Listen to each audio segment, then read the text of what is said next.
Don't do that, by the way. It'll make your brain fall out of your ears.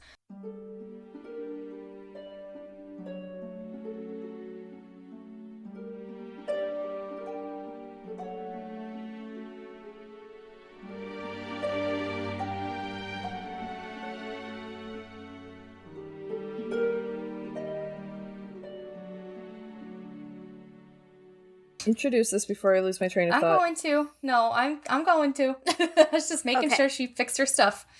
Yeah, I'm good. Okay. Okay, yeah, we're good. How do we start this? Hi, everybody. You're listening to The Triad, where we're spooky but sensitive. I'm Shannon. I'm Shelby. I'm Hannah. Okay, do we have any announcements? Yes.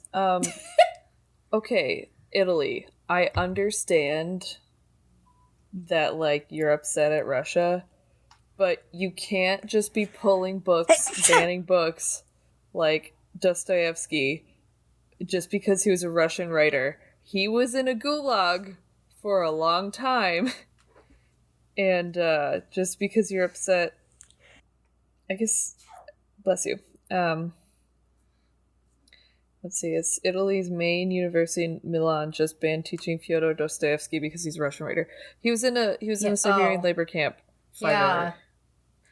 I get that you're mad at Russia, but like this isn't the way. That doesn't mean you ban why don't you everything ban shit by people who are benefiting, like currently alive. yes, that are benefiting from the invasion of Ukraine. That's the people you need to ban. Not the people who are, like, a million years dead and also spent time in a prison camp because he was reading banned books in Tsarist Russia. Anyway, it doesn't matter. Yeah. And then my other announcement is Ukrainians who captured tanks don't have to list that on their taxes. They just get that tank for free. Anyway, fun fact. I love that so much. You don't have to put that on your taxes. Good to know. My favorite thing to come out of this. So, yep. Okay. Shelby, do you have any announcements? I quit my job. Fucking finally! Woo! Yay! And that's all I'm gonna say about it on the podcast. I'll tell you guys later. Well, I already know it all. Yeah. Can I at least say half of the reason why she finally did it was that I made a bet? And immediately I was like, okay, well, if you quit today, I'll buy you dinner. And if you don't, you have to buy me dinner. And she was like, oh, a bet. I don't like losing those. And I was like, you could have told me this 6 months ago and we wouldn't be in this position. But okay, cool. But she did quit her job. I did. Yay. Yeah. So that's that. Ooh. Yeah. Yeah. I just thought of my real announcement, though. Okay, what's your real announcement? I bought a bubble machine for I love that. my kids, and that was the best investment, the best $13 I ever spent in my life. Literally, when I worked at the daycare, the bubble machine was the best thing ever. I was tired of blowing bubbles for those little shitheads. I love them so much, but like COVID, and I'm tired, and don't bother me, and right? this one plays music and flashes. It's great. Right? You could just chase bubbles forever. Bubbles forever. Buzzles. Okay. I had another announcement. I forget. Oh, my stomach is making lots of noise today, so It is. Yeah. Sorry, I could hear it across the room. Shannon. It's fine. Because I bet my mic will pick it up. So yeah, I have kind of three. One, I know the audio last week was fucked up. I didn't realize until Hannah told me after the episode had already been like uploaded and like released. I went in to try to fix it, and for some reason, my first 8 minutes of audio was just not in the file. It was just gone. And then I couldn't figure out why there was that weird overlap, but even if I had fixed it, my first 8 minutes of audio were gone for no reason. So, like, I couldn't fix it. Like, so I know it's fucked up, and I'm sorry. I don't know what happened. Like, I genuinely don't know what happened. It wasn't like that when I uploaded it. Something happened while it was exporting, I guess. I have no idea what happened. So that's one. Two, I've had a hole in my tooth for years, and it finally got worse. And now the bottom of my tooth is also cracked, so that's super fun. It doesn't hurt, it's just annoying, you know? So I'm going to the dentist at the end of the month, so that'll finally get fixed. Didn't it grow in with the hole in it? Yes, it did. It grew in. It's like my molar, my very back molar that would be in front of my wisdom tooth if my wisdom tooth was still in my head, which it's not. But yeah, it grew in with a hole in it, and it's just been getting bigger and bigger and bigger, and I was just ignoring it. And then last week, I was like, oh, that cracked. It, like, chipped, basically. Like, there's a chip on the very bottom of my tooth, like, where I chew, and then there's the hole above it, but it's not, like, you know, there's not a lot of surface area for these, so... Yeah. But nobody could get me in until the end of the month with my insurance, because you better believe I'm using the dental insurance that I now have. Yes. I guess I have 4. Third is I got another job. I can't remember if I actually, like, said that on here or not. And I went and met with my boss today to, like, go over what I'm going to be doing. And it's interesting to me, and I get to work from home, so that's also nice. Yes. And then 4th is Shelby and I are moving because our landlords are shit, and we got approved to rent a house today. So yay! We don't have to now worry. Maisie May can have a yard. Yeah. Yay. Which was 90% of the reason we were like, we want a house instead of an apartment. Because she's losing her goddamn mind. Because Maisie May needs a yard. Yes, she does. All to herself. Yeah. So. Yay. So that is all good to go with that. I didn't want to move again, but that's okay. Yeah. Yeah. Okay, do we have anything else that we need to discuss before we get into the topic? No. Okay, then there is an episode 87 folder in the episodes. There should be. I made one. Ugh. Yes, there is an episode 87 folder. Okay. I should have stayed in bed. I don't even want to talk about this. Yeah, this is just gonna annoy me. That's the point. I'm already mad. Yeah. Okay. Are you going to sell this as one? Let's do it. I hate it because they're ruining the environment. No, we're going to talk about it. I know. I'm just so mad. Shannon, I'm so mad. Shannon. I know. I'm so mad. I know. We're going to talk about it. Oh my goodness. Okay, so we're talking about NFTs today, and for our, like, title thing, I had used a different font than normal, because the one that we normally use, it wasn't legible. Yeah. So I had used a slightly different font. I hate it. Just so everyone is aware. It doesn't fucking matter. I just wanted to explain why it looks different than normal. I mean, it looks close enough, I think. It's like the same It's font. one of those It's Amsterdam just a different ones. Yeah, it's just a different variation of the same font. Yeah. But yeah, we're talking about NFTs. It's actually like... we'll get into it. Okay, so my sources are... is it Kotaku? I don't actually know how to pronounce that. Engadget, Slate, The Verge, Wikipedia, Forbes, Investopedia, Vice, an NPR podcast that I read the transcript of. I did not read it. Or I did not listen to it, I mean. I read the transcript. I did not listen to the podcast. And then I have The a Guardian. I read but didn't read. Yeah, and then I have a Guardian article. The first one is Kotaku. That's what I thought. Okay. Yeah. So, just a note. We're going to do, like, we're going to get into a lot of tech and crypto and, like, investor speak today. So if I say something that doesn't make sense. I do not understand. Exactly. So please tell me if what I'm saying doesn't make sense. Like, I tried to make it as, like, accessible of language as I could. But the problem is whenever those words pop up, my brain immediately goes into, like, TV static mode. Okay, well, the nice, I guess not the nice thing, I gave a definition for literally every word that I didn't think we all knew the definition of. Like, I tried to be as clear as possible about, like, what I am saying and about, like, what process is happening, right? Why is there a bug crawling on my arm? Go away.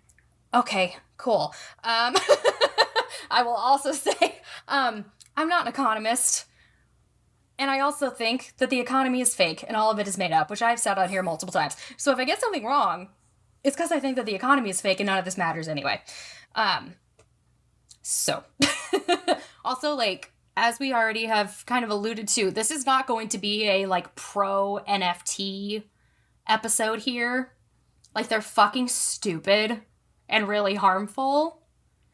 So, and we're just gonna get that out there right off the bat. Yeah. We are not fans. No. So the outline of what we're going to be talking about is like, what the fuck is an NFT? Why they're stupid.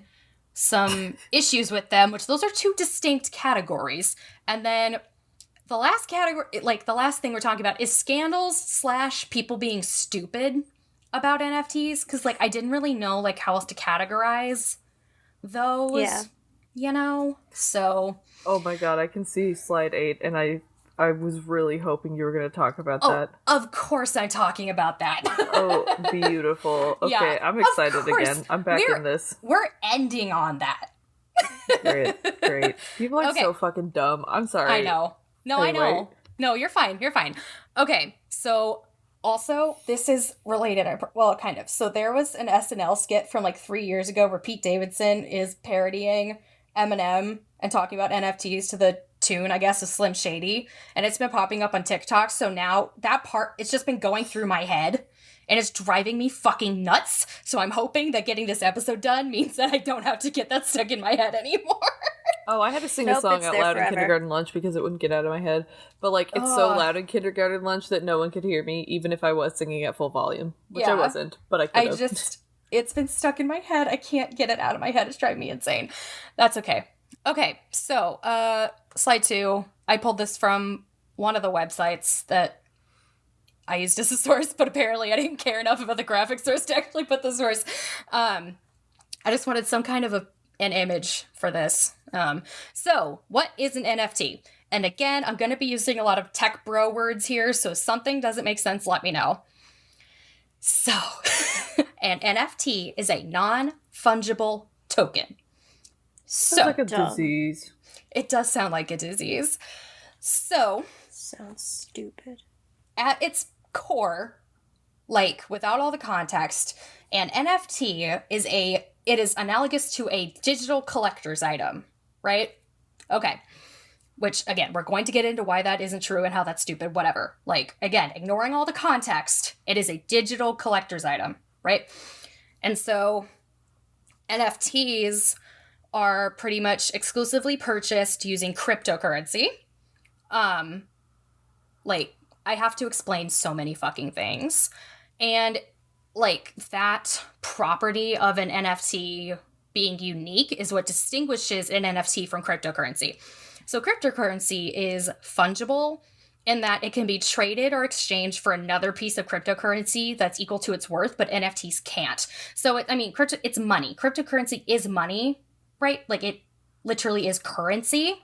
An NFT is a baseball card, right? You can't exchange a baseball card for like gum, you know, like in a store, even if they're worth the same thing, right? But with money, like you can exchange money for money if you need to, you know? So Yeah. Investopedia explained it really well. So this is a quote, like physical money, cryptocurrencies are fungible, meaning that they can be traded or exchanged one for another. For example, one Bitcoin is always equal in value to another Bitcoin. This fungibility characteristic makes cryptocurrencies suitable for use as a secure medium of transaction in the digital economy.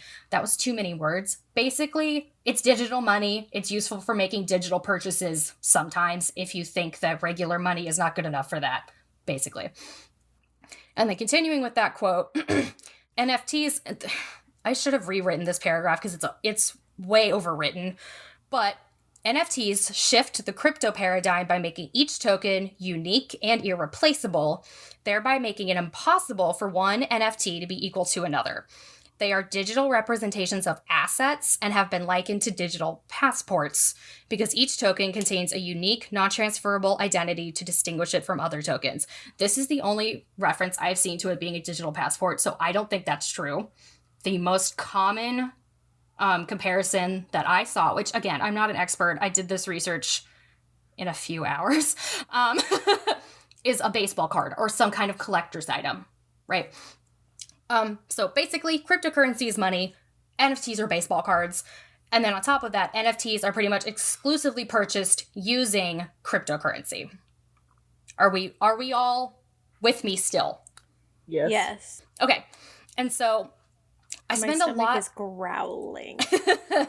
I spend a lot of time explaining what an NFT is just because I had such a hard time like wrapping my head around them, right? So this is from a Forbes article. It's a digital asset that represents a real-world object like art, music, in-game items, and videos, and it's generally one of a kind or at least of a very limited run, and they have unique identifying codes. Again, it's a digital baseball card. And so this next point, their value is entirely dependent on what price someone else is willing to pay for it. That is a quote from Forbes. And then I put, which I think is true of everything, but apparently in this situation, it's different. And Well, like, all of the sources hammered this point that NFTs are only valuable because we think that they're, or not we, because someone else thinks that it has value. yeah, I don't think it has any value, so do not rope me into that. I know. That's why I was using a royal we that did not include us. But But like it's the same. That's how the fucking economy works. Exactly. That's like $1 is only worth $1 because we think it's worth $1, and we all collectively agree that it is worth $1. That's why the ruble is now worth a penny. Exactly, because we have collectively agreed that it is only worth a penny. That it doesn't worth anything at the moment. Exactly. So that point to me doesn't it's stupid. Which, my next point here, so that podcast episode from NPR that I read the transcript of but didn't read, apparently. So they interviewed an economist who studies the greater fools theory, and he applies that theory to NFTs. So this is a quote from Investopedia that explains that theory.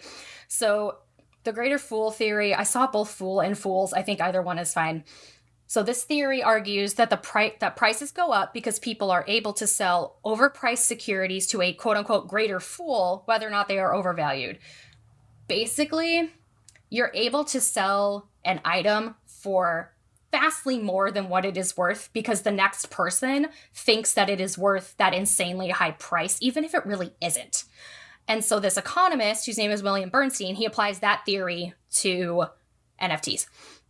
And so the NPR interviewer says, and this is a direct transcript with like the likes and everything, so I'm going to read it verbatim, so that's why it's going to sound a little funky. So he says, quote, "So William, the greatest fool's theory is this like the idea, like if you take some cryptocurrency, let's take an extreme case like scam coin. Well, I kind of know that this isn't really worth anything, but I think that Bill might believe that it's worth something, so I'm going to buy it to sell it to him. Is that how it works?" And William Bernstein replies and says, yeah, that is exactly how it works. And he continues to go on to explain or to compare NFTs to tulip mania from the 1600s. So if you can go to slide 3, do you guys know about the tulip mania thing? Kind of? Yeah, Okay. Yeah. Okay, so I'm doing like the most basic explanation of it I could. So basically, for various reasons that I don't feel like getting into, because one, it isn't really relevant, and two, I didn't quite understand it, because it used like even more econ speak than the rest of the sources did. Tulips became a very highly coveted item in the 1800s, specifically the tulip bulbs. And so tulip growers just kept setting higher and higher prices, and it ended up becoming a speculative market. So they treated tulips the way that we now treat the stock market. They were selling contracts that granted the buyer the ability to buy a certain amount of tulip bulbs at the end of the season. So you would go to a tulip grower and say like, hey, on this date, can I sign a contract with you and give you money so that on this date I get 10 tulip bulbs, right? And the growers just kept setting these prices higher and higher and higher and higher. But then they didn't have enough tulip bulbs.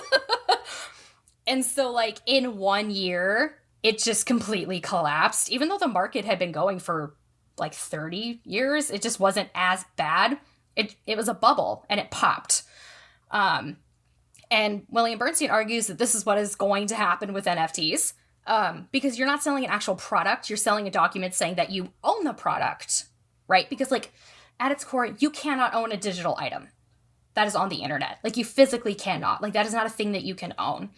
But you get a receipt or, like, a certificate saying that you own it. And that's similar to the tulip mania, right? Because you don't actually own the tulips. You just got a receipt saying that you will own the tulips. So it's a similar scenario. And then Bernstein goes on to say that the current NFT market, similarly to the tulip market, is a bubble. And he lists a few, like, factors that are characteristic of bubbles, which I thought was fascinating because I've never, like, looked into this before. So, quote, the very first thing you see is when something becomes the topic of everyday conversation. So, you know, you can't get into an Uber car these days without your driver talking to you about cryptocurrency. So that is, like, the first characteristic of a bubble, is that it's just constantly being talked about in, like, the popular culture.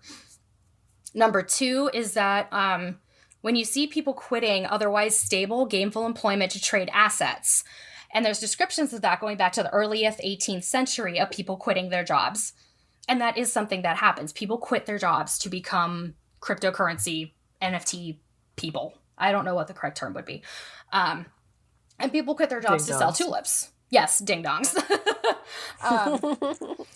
And then the last thing that he noticed is the third thing you see is more subtle, and it took me decades to recognize this, which is that when you express skepticism, it's not met with disagreement, it's met with anger. And I don't know how many NFT people you've interacted with. I haven't personally, but I've, like, witnessed these interactions on the internet. NFT people get so fucking mad when you try to say anything negative about NFTs or crypto in general. Because they don't want to hear how they're all suffering from mass delusion. Exactly. They get insanely defensive. Like, it... Yeah. They paid real money for something that doesn't exist. Exactly. Yeah. So, yeah. Moving on from that, I have to explain what the blockchain is too. Ugh. I think this is the last, like, tech speak thing. I'm mad at the blockchain. I know. I think that this is the last, like, thing that I have to explain. It is. Okay. So, NFT and cryptocurrencies, like, quote unquote, exist on a blockchain. Like, they don't physically exist, but, like, if you think about them as physical items, they exist on a blockchain. So, what the fuck is the blockchain?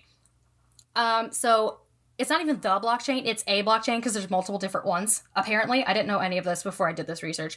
So a blockchain is basically a digital public record book that records transactions. Like, it's a store ledger or, like, not a bank statement. Yeah, it's a store ledger. Like, you would, like, keep track of transactions, right? That's what a blockchain is. That's all it is. It is a digital public ledger. That's it. Yeah, on, like, point of sale technology, it's usually called, like, the journal or something. Yeah. It is just a record of transactions from date A to date B. That's all it is. So when I say that NFTs and cryptocurrency exist on a blockchain, I mean that records of their existence reside on a blockchain. Because, again, these things do not physically exist because it is digital. And I think that's the thing that I have a hard time with, and that I think a lot of people have a hard time with, is conceptualizing things that do not exist and acting as if they do exist. It would be like physically, you know what I mean? It would be like if we lived in Ready Player One. I haven't seen Ready Player One or okay, Reddit, well, but basically they, like, exist inside of a digital world, and so, like, their avatar is them as a person, but, like, those things don't exist in reality because it's digital. Like, yeah, it is literally just code on a computer. Yes, it is code on a computer, and a blockchain keeps records of that code, basically. And so NFTs are not freaking Wreck-It Ralph. No. So NFTs are typically held on the Ethereum blockchain, but others support them as well. I only bring that up because it comes up again later. And so, do I want to read this? Do we have an understanding of the blockchain? Because I have a very long, not a long paragraph, but I have a paragraph where I can explain it more if we need it. But do we need it? Or do we get it? I am good. Okay. Hannah? I understand. Yeah, I'm good. Okay. So, I do have a little paragraph from Forbes about, like, what NFTs, like, exist for and, like, examples of them. Basically, like, a lot of artists use it. And this is a quote from Forbes. For example, artists no longer have to rely on galleries or auction houses to sell their art. Instead, the artist can sell it directly to the consumer as an NFT, which also lets them keep more of the profits. In addition, artists can program in royalties, so they will receive a percentage of sales whenever their art is sold to a new buyer. Which that on its own is pretty cool. Like, I think that's pretty cool. That you can program in my first royalties. introduction to NFTs was through the, like, art community. Yeah. All of this is meaningless, though, because you can just screenshot it, and now you also own it. Like that. And I think that's the sticking point for most people with NFTs as to, like, why it's stupid, is because you don't own it. Like, you don't own a JPEG. Like, I can screenshot a JPEG. I now have a copy. Does that mean that I own it? Like, yeah, it's not the same as you owning the Mona Lisa. Of the blockchain. I got a certificate. And so that's the thing. Like, NFTs are presented to the non-crypto community as, like, you own a JPEG, but that isn't the core point of the NFT. At least not from my own reading and my own understanding of it. From what I understand, and this is from me reading this, I spent a lot of time on social media just reading random tweets about NFTs. Like, don't do that, by the way. It'll make your brain fall out of your ears. So that is the worst thing you could do. To me, the core point of an NFT is to have the right to say that you own this digital thing. It is a flex. That's all it fucking is, which makes it even dumber. Because one, who are you flexing to? And just, yeah. So, because, like, all you're receiving, you're getting a receipt or, like, a certificate of ownership. You don't get any rights to it. You don't get the only copy of it. Or, like, you might for art, but even then it's digital. Like, you can't grab it, you can't hold it, you can't touch it, you can't do anything with it other than own it. And even if you post it anywhere, somebody else can screenshot it and now they also have it. But then when you do that, you're like, okay, well, I still own it. It's like, okay, but why does that matter? That was something that I wasn't able to get an explanation for, was why the fuck that matters that you own this thing. Like, who the fuck cares? Well, and it's not like you owning it. Like you said, anyone could screenshot it, so it's not like you owning it. You can then go and be like, well, I own it. No. Yeah. You can't, you can't, sue people for spreading it because you didn't actually make it, and you didn't make it, and you don't own any rights to it. Yeah, you don't own rights to it. You just own it on the blockchain, which is like you own like you said, you own the little line in the ledger that says, this is mine. It. Yep, that's it. Yeah. Anyway. And that's, sorry, I didn't mean to punctuate that with a burp, but I mean, it kind of fit, like, the overall tone. Yeah, it fit. So there was another podcast that I read the transcript of and didn't listen to, and that one was from Wired. So they were the ones who were using the example of baseball cards that I keep, like, going back to. And one of the hosts said, quote, "The baseball cards you're describing are a physical limited good. You described having 10 baseball cards. There are only 10 in the world, and you have them. And then, yes, you don't own the rights to that photograph of Babe Ruth, but you own the cards." So now what people are doing with NFTs, if I'm understanding what you guys are saying, is that they're basically applying that idea of scarcity to goods that are, in theory, infinitely replicable. And that's why it's stupid. They're applying a scarcity to an item that physically cannot be scarce. I could just, like finally, you said, screenshot it and print out a billion copies of it and put it everywhere. Yeah. There is no scarcity. Literally just screenshot it and post it on Twitter. And now the entire world has access to it. You can make your Twitter profile picture be an NFT. Like, how is that not inherently... That it's just me reposting NFTs. I should do that. Yeah. Just because I'm so mad. Yeah. You can't own it. You don't own it. I'm so upset. Yeah. So I have one more thing about explaining NFTs just because I thought it was funny. So it's a Tumblr post. So it is from Tumblr user Queersimus, which I felt bad not saying, but it's Tumblr. So this is this Tumblr user's explanation of NFTs. Imagine if you went up to the Mona Lisa and you were like, I'd like to own this. And someone nearby went, give me $65 million and I'll burn down an unspecified amount of the Amazon rainforest in order to give you this receipt of purchase. So you paid them and they went, here's your receipt. Thank you for your purchase. And went to an unmarked supply closet in the back of the museum and posted a handmade label inside of it behind the brooms that said, Mona Lisa currently owned by X. So if anyone wants to know who owns it, they'd have to find the specific closet in the specific hallway and look behind the correct brooms. And you went, can I take the Mona Lisa home now? And they went, oh God, no, are you stupid? You only bought the receipt that says you own it. You didn't actually buy the Mona Lisa itself. You can't take the real Mona Lisa, you idiot. You can take this, though, and gave you the replica print in a cardboard tube that's sold in the gift shop. Also, the person selling you the receipt of purchase has at no point in time ever owned the Mona Lisa. Unfortunately, if this doesn't really make sense or seem like any logical person would be happy about this exchange, then you've understood it perfectly. Exactly. I just thought that was so perfect because that is what would physically happen. Like, you have to know which blockchain this receipt is on. You have to go find the exact one, and you don't even get anything out of it. I just thought this was hysterical, and it explained it so well. It really did. It does, because literally, Okay, so... Can you not lick your butt on me, Yuki? The fuck? That's just... The part about burning down an unspecified amount of the rainforest was so accurate. Sorry. Yes.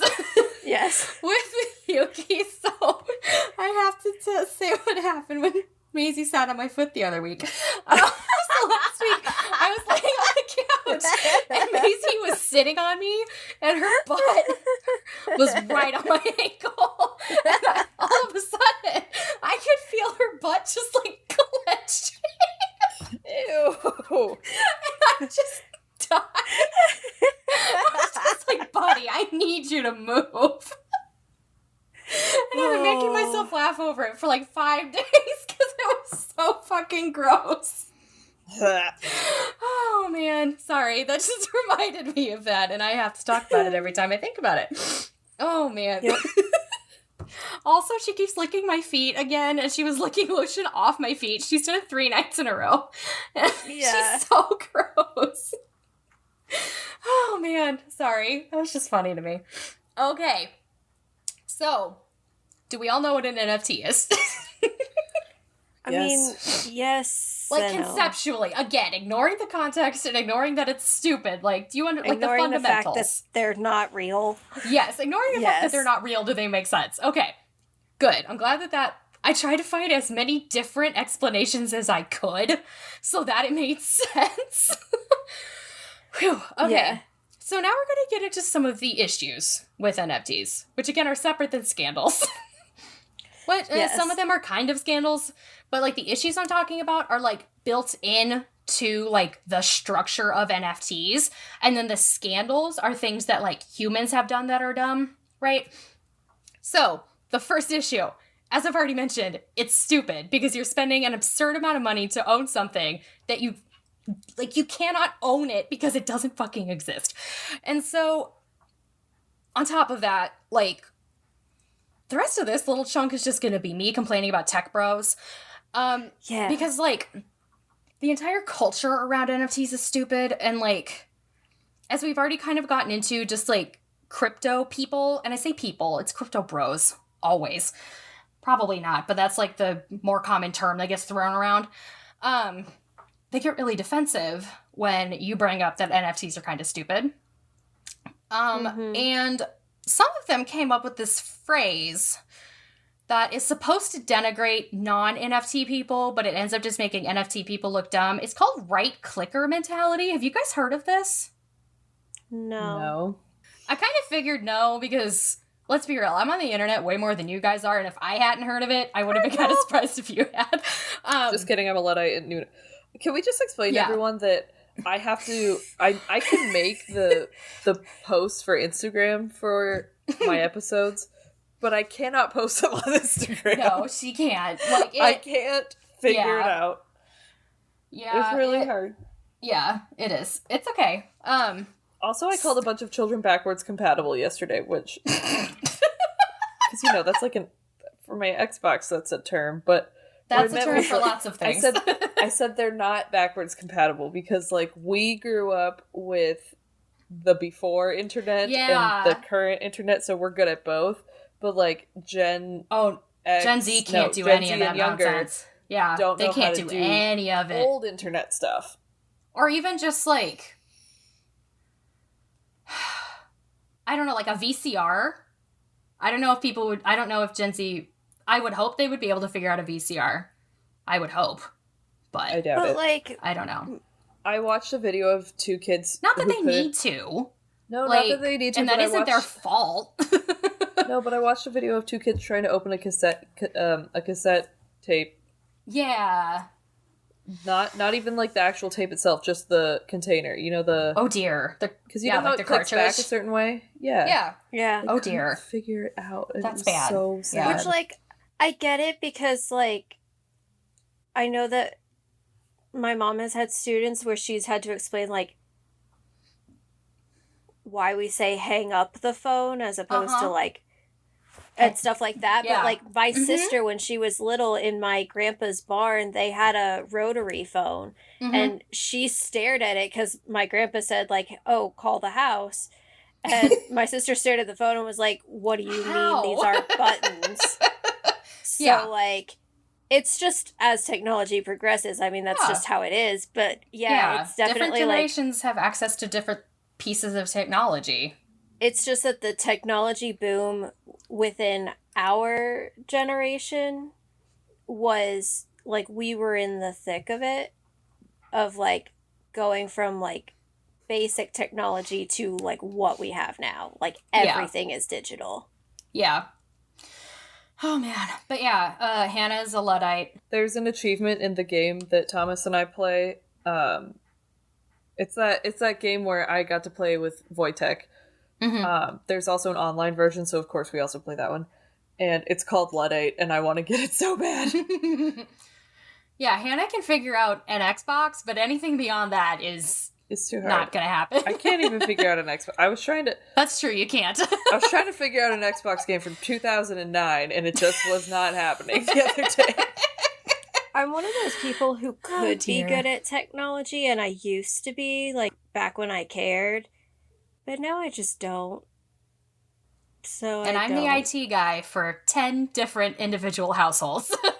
She is. I mean, I'm the IT person for, like, my parents. And so, like, I can do it. I just choose not to most of the time because I just don't care. Also, me and technology don't get along because of my, like, fibromyalgia and my weird signals and stuff. And so I just break everything I touch. Jubilee from the X-Men condition where it zip-zaps you all the time. Yeah. And then I'm just from the, I don't know, 1750s, I guess. I just bought a book on 18th century dressmaking, which is way more up my alley. Yeah. How to hand sew a Georgian dress. It's literally how to hand sew a Georgian style dress, which, that's funny. Thank you. That's much more appropriate than what we're doing here. Right. This is why I do all the editing and everything all the time. That's okay. Okay, anyway, right-clicker mentality. So, there are other examples, I'm sure, but I found this whole debacle in a Vice article, so I'm just going to use that as the example. So, I forgot to put a picture. Hang on, I need to insert a slide. Do you guys remember a while ago, this guy kind of went viral for how he salted his food? Hang on, I'm putting in a slide with an image of him on the PowerPoint. Salt Do you remember Bae. this? Yes, Salt Bae. Okay, good. So somebody remembers. Hannah, were you aware of this at all? About what? I missed that first part. Were you aware of this at all? Aware of what? The Salt Bae person? No. Okay, that's fine. It was this guy who went viral for how he sprinkled salt onto his food. It was on TikTok. It was a whole thing. Yes. Okay. So, how do you not know Salt Bae? It's, you don't actually need to know, because, like, it doesn't, Wait a minute.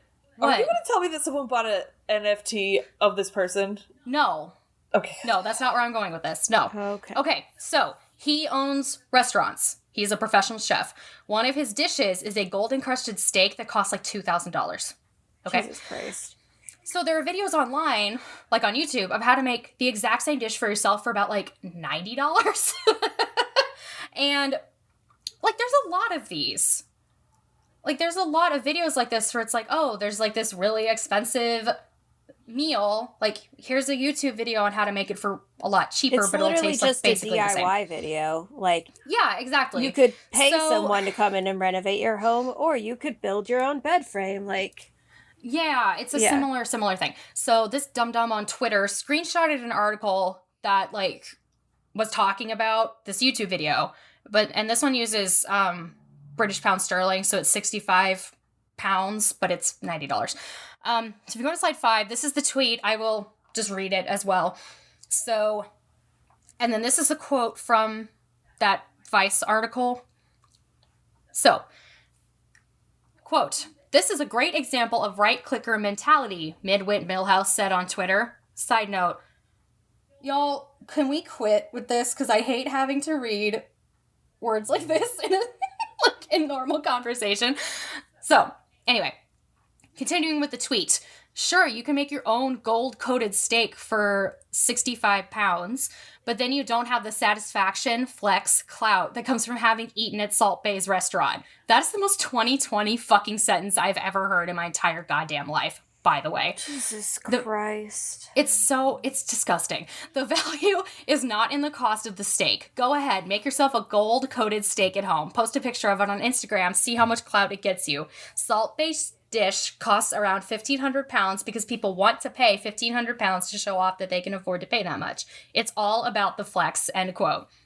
This mentality, like, personally offends me. I hate it so. That's literally my next point, is get the fuck over yourself. Childish and, like, it's so childish. Selfish, and it's entitled. Yes. These people have never cried in a grocery store because they didn't have enough money to buy their food. I know. Yeah, because their card got declined.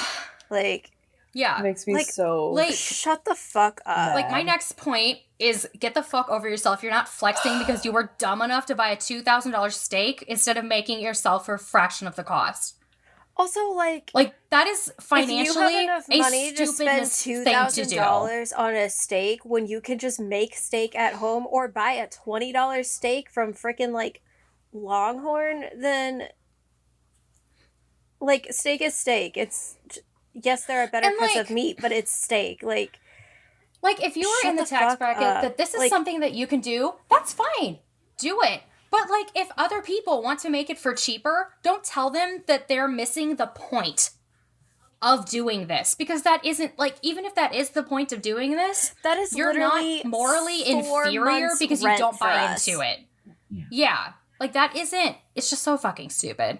Like, I could live somewhere for nearly half a year for what you spent on one meal. So, like, that's not a flex. That is, no. And, like... It just, yeah. Anyway, continuing with that Pfizer article, quote, "To be an NFT collector is to philosophically buy into the idea that owning this string of numbers means you own a JPEG that lesser people simply right-click to save on their machines at any time." That is the mentality of so many NFT people. And it's fucking disgusting. Like, be a human, please. Yeah, I right-clicked on it for free. Yeah. Who? And, like, why do you also, need to I have own friends. Right, like... Oh, man. Okay. So then, continuing with this, to right-clickers, or people who think NFTs are stupid, the blockchain ledger where the receipt resides is a comforting technological myth that NFT owners point to legitimate their claims of ownership of a JPEG. It's a kind of slacktivism, which, can we quit with these goddamn, like, internet buzzwords? Like, quit. A way to address the problem without risking anything. Right-clicking a JPEG, saving it, and displaying back to the NFT owner is a way to point out that the emperor has no clothes. Meanwhile, the NFT fans are making millions off their naked emperor round and round. It's just this big cycle of disgustingness. So there's that. And then the next thing in the I hate tech bros detour here.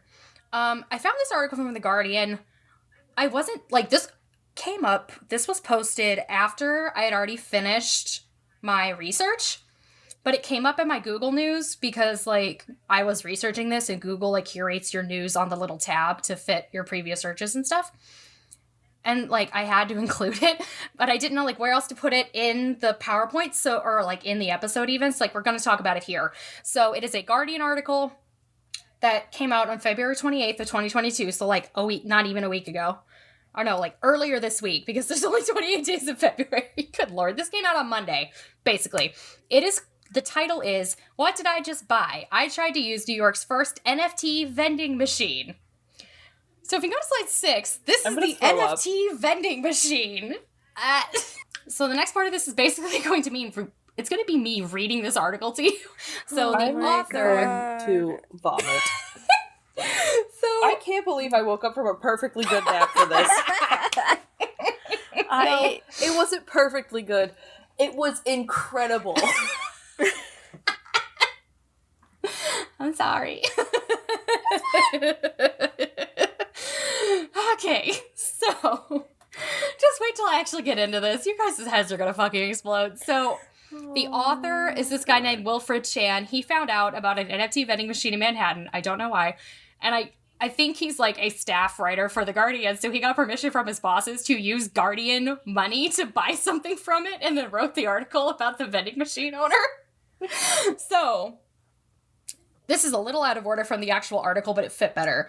So, quote, the main problem facing users is that blockchain is too complicated, according to Jordan Bernholtz, the Chicago-based co-founder of Neon, the startup behind the vending machines. Just let me get through this next point. Don't interrupt me, please. I'm gonna interrupt. When he called me, so this again, the author, he talked to him over the phone. When he called me, the 30-year-old introduced himself by telling me he was using a skillet to heat up green tea because he doesn't have a pot or a kettle. I think my ex took them when we broke up, he explained. And just as you can boil water in a frying pan, Bernholtz is determined to prove you can buy NFTs without crypto. I don't know why he couldn't just use a microwave or why he can't go out and buy a fucking pot. Like, this whole part, I was just like, what the fuck is happening? Oh my god. I wish you could see my face right now. oh gosh. Oh gosh. Like, did she take your, like, everything? Like, how do you have a skillet, but you don't have a pot, a kettle, or apparently a fucking microwave? Like, I don't... I'm cooking some green tea in my wok. Like, I just don't understand. What the fuck? Oh, man. Okay, so, continuing on. That one paragraph is, like, half the reason why I wanted to talk about this, because I was just like, I'm sorry, you're doing what? Okay. Continuing on. Quote, Neon's stated goal is to make buying an NFT as simple as buying a toothbrush, which means using an old-fashioned credit card, and instead of fiddling with smart contracts, a literal physical vending machine. So Chan gets to the vending machine, which looks like you're gonna get murdered at this vending machine, just throwing it out there. It's sandwiched between, I'm just gonna keep going on. So, quote, squished between a sandwich shop and a tailor, the windows are bathed in pink neon light with glowing letters that announce NFT ATM. Oh god, I forgot about this part. Okay, when you walk through the entryway, you enter a tiny booth with a vending machine filled with rows of little paper cartons looking almost like cigarette packs. Okay, there are only two products, a color for $5.99 and a party pigeon for $420.69. I'm sorry, can you repeat that? I'm speechless. Okay, so basically what you're doing with this vending machine is kind of, you're buying like a little card that'll give you a link to something where then you get the NFT, right? There are two things that you can buy, like two kinds of NFTs. You can buy like a quote-unquote color. So when you buy this little card, then you go to register it, you now own this color, which, like, you can't own a color. We get into it. And then the other thing... You can't own a color, Shannon! What? Shannon! What? You can't own a color. What did I say? I said you can't own a color. I said that. I know. What's the problem with that? I think you two are cutting out for each other, and I'm just sitting I'm so mad here. right now. Sorry, Okay. I'm reiterating what you just said. Okay, I thought I said something wrong. I was like, what did I say? You can't own a color. Like, what the fuck? No, you're right. I'm yelling. I'm yelling with you. That I was just addressing you as I was screaming. Okay. So you can buy a color, and then a quote-unquote party pigeon. I don't know what the fuck a party pigeon is, but its price is $420.69. I'm gonna vomit. I know I've already said that 4 times, but I'm so mad. Have you ever angry puked on someone because that's what's about to happen? Just the price alone is such a fucking... It's so just, like, it's so middle school. It's like, such a, like, millennial middle school boy, like, bro mentality. Like, stop. Just stop. Oh my god, they look so stupid. Look up a party pigeon. They're so... Okay, I didn't actually look them up. Hold on, because... I'm sending it to you. I'm sending it to you guys. So, continuing on. Quote, I didn't think my editor would be thrilled with the pigeon, so I bought a color. Which is the best sentence I've ever read. This, it turns out, meant a piece of paper inside the carton with a randomly generated code that would allow me to, quote-unquote, mint an NFT, claiming ownership over one of 10,000 different colors. Basically, you now have a physical card saying that you own a digital item. It's whatever. Bernholtz tried to clarify. It's impossible to own a color. What you own is a ledger on the Solana blockchain that represents that particular color, and we allow people to collect those colors to trade them and sell them. Continuing, as if buying a bag of Cheetos, this part is just... I punched in my selection and tapped my credit card. The machine beeped, the metal coil began to turn, and then nothing. My NFT was stuck.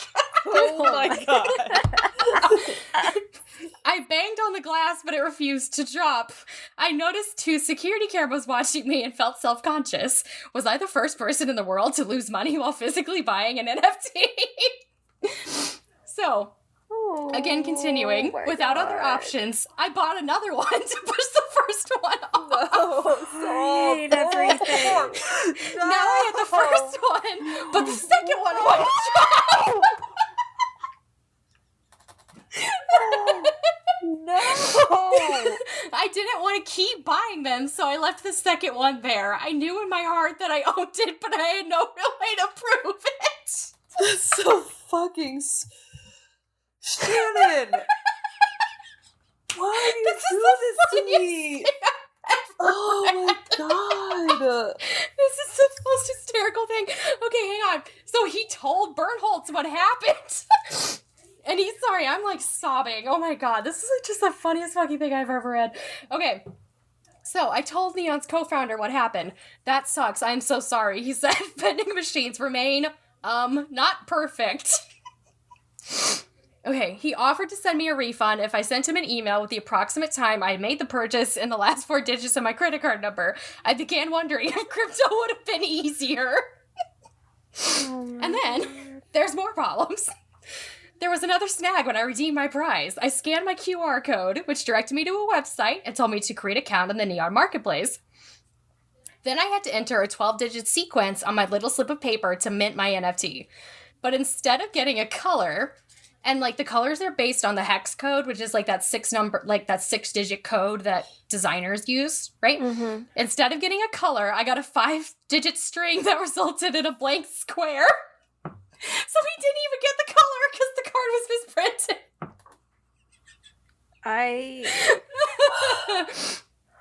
And then he also told Bernholtz this, obviously. I'm at that level of rage that I just can't. Yeah. Oh my god. Okay, so... Ooh. That's embarrassing. It sounds like you might have got a misprint, said Bernholtz. But maybe, I suggested, this flaw can make my NFT more desirable?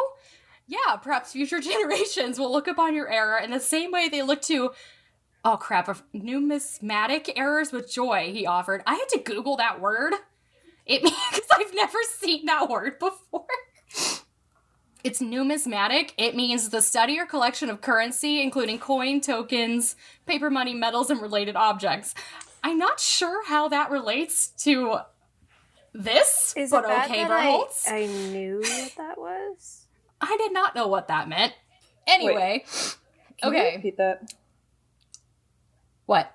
The definition? Yes. Okay. Numismatic means the study or collection of currency, including coin, tokens, paper money, metals, and related objects. Okay. So I think he's saying that, like,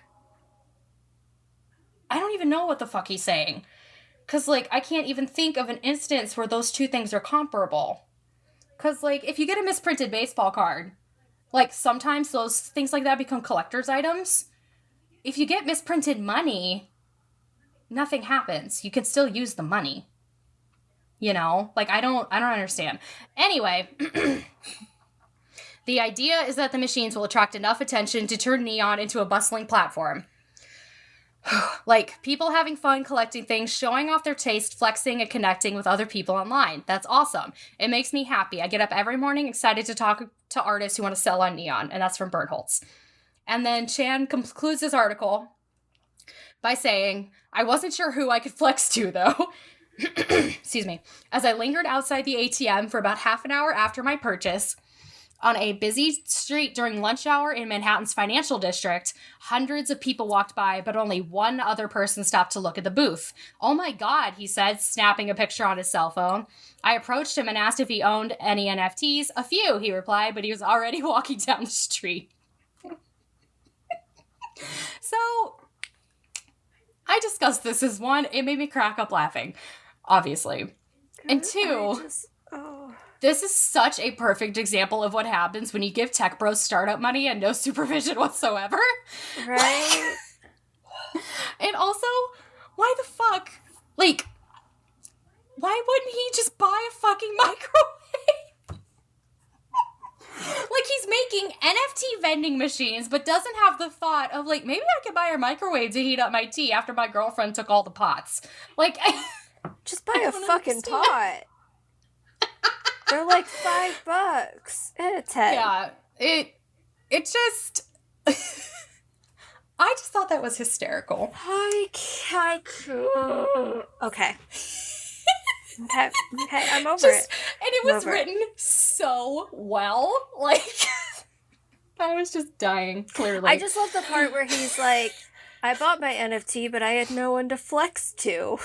Yeah, because, like, no one other than other NFT people give a shit. Yeah, that's the point. Like, the point is to be able to flex, but no one gives a shit. Yeah, it's just, Okay, now we're going to move on to, like, actual problems with NFTs. Yes. Okay, so, first off, one of the people on that Wired podcast episode points out that, quote, because NFTs are largely bought and sold using Ethereum, they are usually bought and sold by people who are pretty cryptocurrency savvy already. It's a very specific demographic. And a lot of people who got into cryptocurrency early on are often startup CEOs, or they're Jack Dorsey, who is the founder of Twitter. It's never going to be an even playing field because people who have already amassed some sort of cryptocurrency wealth have been around that world for a while and tend to fit a certain profile. So that's just an issue, like, with the market itself. Like, it inherently cannot be an even playing field, which kind of, like, sucks. Especially if you're, like, trying to get into it. It's extremely hard. Especially if you're not tech savvy. Like, that just isn't going to work. Yeah. So it's another issue is it is insanely easy to money launder using NFTs. So with money laundering, I'm going to explain what it is first, because I know that's a word that gets thrown around, but it doesn't always have a definition attached to it. Can you get my fucking cat throwing her entire body against my door? No, but I'm sure your microphone did. I'm sure I'll hear it later. Okay. Okay, 1 second. I need to plug in my computer. Okay, so. Oh my God, computer. Cooperate with me, please. Okay, so money laundering. Let's say you got money from some kind of criminal activity, like such as drug trafficking. Just as an example, there are processes that you can run that money through to make it appear that it came from a legitimate source. So you're turning dirty money into clean money. You're quote unquote washing it, which is why it's called money laundering. All of those processes are illegal, as is money laundering itself. But NFTs can very easily be used to do this. So this is a quote from a National Law Review article, which I forgot to put in my source list, but that is okay because I cited it here. Quote, NFTs can be used to conduct self-laundering, a process by which criminals purchase an NFT using tainted funds and proceed to sell and repurchase the NFT to themselves in order to create a seemingly legitimate sales record on the blockchain.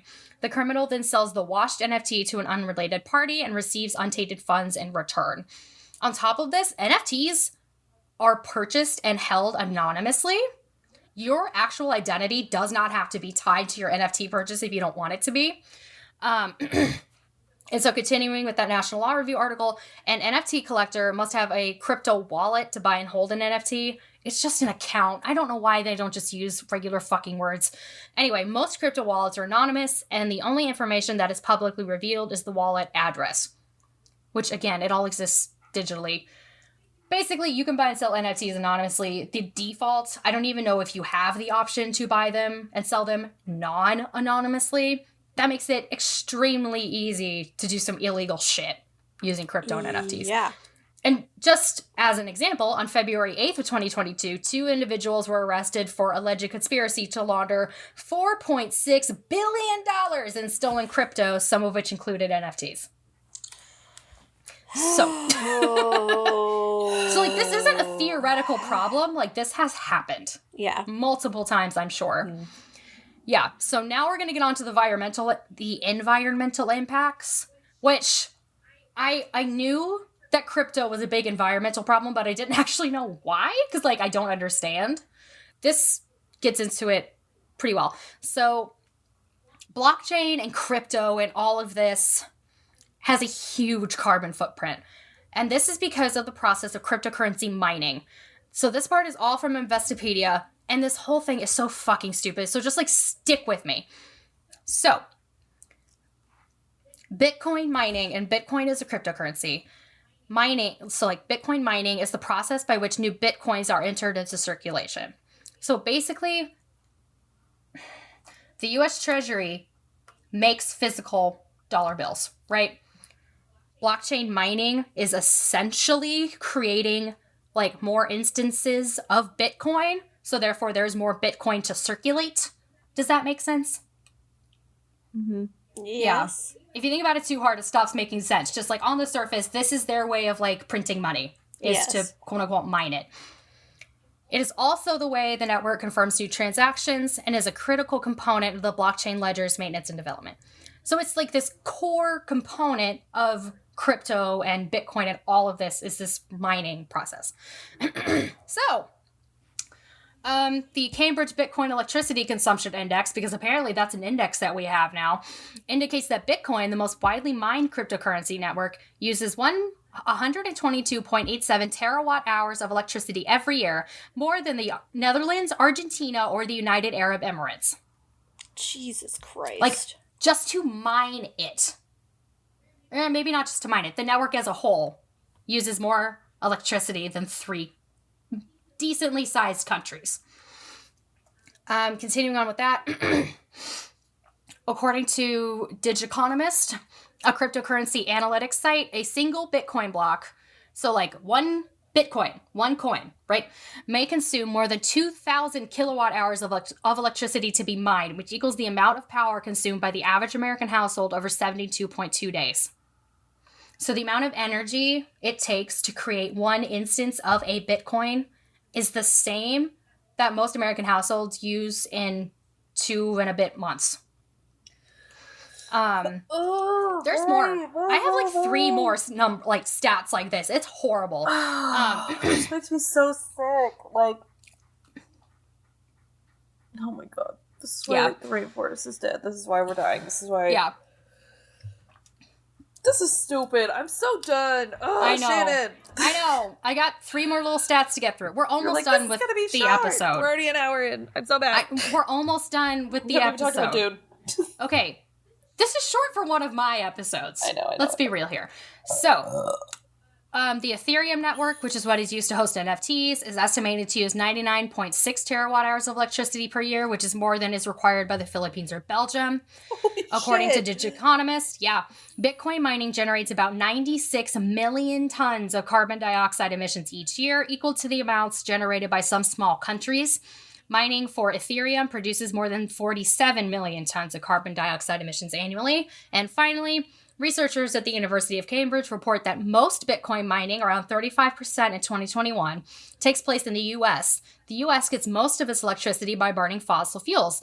Kazakhstan, another country that gets most of its energy from fossil fuels, follows the US in accounting for 18% of the world's Bitcoin mining. As a result, two countries heavily dependent on fossil fuels are responsible for the majority of the world's Bitcoin mining. So not only does Bitcoin mining take a shit ton of energy, not most of the majority of it, that energy is from fossil fuels, which just releases so much more carbon dioxide than any clean energy that we could possibly come up with. So this bullshit is killing the planet even worse than it was already being killed for literally nothing. You get no benefit from this. At least from NFTs. I kind of get crypto, I do, but also we have regular fucking money, so why do we need crypto? You know? So, two more issues, and then we get into the scandal / people being stupid, and those are shorter. So there have been multiple cases of an artist's work being stolen and sold as an NFT. And then even worse, after artist Quang Han died in 2020, her identity was stolen and her works were sold as NFTs because, again, it's all anonymous. And then also, this isn't like an issue. It's just a problem that I noticed. I didn't know where else to put it. So, like, I read, a lot of stuff from, like, Forbes and Investopedia. So, like, they presented NFTs as, like, an investment, right? They didn't bring up any criticisms of NFTs at all. None. They didn't bring up any of the environmental stuff. They didn't bring up that it's fucking stupid, none of this. And like, if you're trying to get people, just in my opinion, if you are trying to convince someone of something, you have to include the bad shit too, because you're going to look real fucking shady if they find out about it later. Yeah. And that just kind of made me iffy about the whole thing. Okay. So scandals / people being stupid. So we are on slide 7 now. So there have been thefts of NFTs, which how do you steal something that doesn't exist, but they do it? So if Ethereum is like the store record book, OpenSea is the store. I did find it interesting that they call it OpenSea because like pirating is such a big thing. I didn't think those things were related. I just thought it was a weird, like it's kind of implying that people are pirating things. Like if I just saw like that a website called OpenSea existed, I would assume it was pirating shit, It was weird. It's a little ship, too. Yeah, so OpenSea was hacked and users' digital wallets were stolen, which meant that the NFTs were also stolen. This is a quote from Kotaku. It was later determined that an attacker had successfully phished 32 OpenSea users into signing a malicious contract, which allowed the attacker to take the NFTs and flip them. Bizarrely, the hacker returned some of the NFTs to their original owners, and one victim inexplicably received 50, it's ETH, that's like the currency, which is equal to $130,000, like regular actual dollars, from the attacker, as well as some of his stolen NFTs back. So we're not really sure what happened with that one, but it was just weird. But that was just one instance of OpenSea getting hacked and things being stolen. It's happened other times as well. On top of that, OpenSea is being sued. So users are claiming that there was a flaw in the platform that allows hackers to buy unlisted NFTs at a fraction of the market price. This is a quote from Engadget. Timothy McKimmey alleged in a complaint that he didn't even list his Bored Ape number 3475 for sale. Bored Ape is an NFT, like, company, I guess? Maker? Yeah. Anyway, he didn't even list this NFT for sale, but a hacker managed to buy it for just 0.01 ETH, which is equal to $26, and turned around and sold it for 99 ETH, which is $250,000 at current prices. Jesus Christ. So they're being sued over that because the plaintiffs are alleging that there's a problem in the platform itself that lets people do this. There was also a scam called... hang on. We're just gonna explain it. It's literally the tulip bulb thing all over again. So if you go to slide 8, these are some examples of the NFTs that were involved in this. So basically... this Twitter account announced a new NFT project featuring thousands of drawings of cats, like they're cartoon cats. And so, and all of this is from a Slate article. So, quote, purchasers of Cool Kittens NFTs were promised 3 things: an electronic token with cat art, a purpose-built cryptocurrency called PER. So basically you're getting the art, a custom cryptocurrency, and membership in a DAO, or decentralized autonomous organization, a kind of online community in which NFTs give each member voting power. And a DAO comes up a little bit later too. In theory, a DAO can make decisions to take on projects just like any collective or corporation might. In the case of Cool Kittens, ideas included distributing physical swag and giving money to cat shelters. So it was this thing again where you're buying things that don't yet exist, right? You're saying, like, this will be released, I want a copy, so I'm going to buy it now. 3 weeks after announcing the project, the drawings went up for sale. Within hours, 2,216 NFTs had sold for roughly $70 each. A tidy sum of around $160,000 gathered via crypto from a global audience. And so the purchasers were also invited to a Discord server, which they call a forum, because people at Slate apparently don't know how Discord works. The forum was buzzing with excitement at first, but something was odd. Some users communicated in bot-like cadences, hyping the project and begging others to list their NFTs on the secondary market far above cost. A few people started to ring the alarm. Some users noted that the chat room was relatively quiet, considering it appeared to have more than 25,000 registered users. After the Cool Kittens NFT developers promised a marketing campaign and the distribution of the specialized cryptocurrency, the chat room was suddenly deleted. The founders disappeared. If this had been Petco, kitten buyers would have asked the manager and gotten a refund. On the internet, there is no manager except for the code that operates the blockchain and the decentralized applications that run on it. And so, basically, people bought, like, an NFT that didn't exist, and then the people who sold them the NFT just didn't make it and absconded with all of their money. Yeah. Yeah. And then the interesting thing here is that the purchasers kind of were able to, like, get revenge. So, quote, within 5 days, they recruited a developer to take a digital snapshot of the addresses that had purchased the scam NFTs. So, an NFT artist whose name I cannot pronounce quickly, it's like a username. I don't even know how it's supposed to be said. Quickly designed art for more than 2,000 cool kittens, and the new project was named Kitten Coup. The Coup team reached out to the largest secondary trading marketplace and negotiated the delisting of the scam NFTs so resale royalties wouldn't continue to enrich the scammers. Then, with the help of that digital snapshot of the NFTs, the Discord server member who led this whole thing fronted more than $7,000 of their own money to automatically redistribute new Coup NFTs to buyers of the scan NFTs. So, like, they were able to, like, fix it on their end. And they were able to prevent the scammers from getting more money from royalties, which was cool. So finally, we're going to talk about the Dune thing. Yes. All I've been waiting for this whole time. Yeah, I know.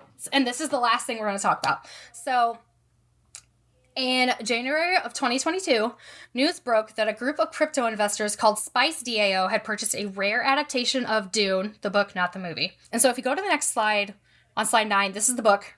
The film is Jodorowsky's Dune, the guidebook to an ambitious but ill-fated adaptation of Frank Herbert's Dune. And that was from Esquire. So basically, in the 1970s, this director named Alejandro, I guess it's Jodorowsky, tried and failed to create a film adaptation of Dune. So this book was created by Jodorowsky during the process and includes set and character designs and a storyboard.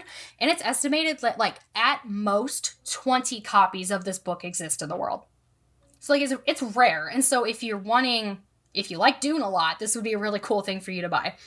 So this DAO bought the book at auction in late 2021. I can't remember if it was November or December. It was expected to only go for, like, $25,000. And, like, one copy have recently sold for $40,000. So, like, that's, like, a decent amount of money. They bought it for $3 million. Jesus. They came in with that bid. I don't know where they got that money from, but they came in with that bid of $3 million. I mean, which is okay. It. Yeah. So then they tweeted the following. And so if we go to slide 10, this is the tweet, which I will now read.